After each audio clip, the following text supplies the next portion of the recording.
হাজিগণ বলো দেখি মদিনা লেগেছে যেতাই মোদের আল আরবি পড়েছেন নিশ্চয় মদিনা লেগেছে। আমার দুইটা ছোট ছোট বাচ্চা আছে, পারলে মদিনার রাস্তা দেখাই দিও।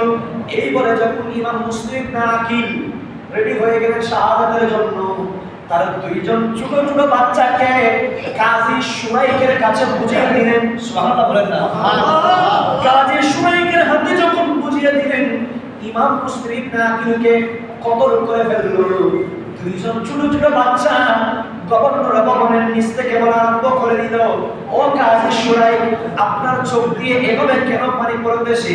আমাদের মনে হয় আমাদের বাবাকে তারা শহীদ করে দিয়েছে। ওই কাজী সাহেব বলা আরম্ভ করে দিল, ও মুসলিম না কি বেটা, শোনো শোনো, তোমার বাবাকে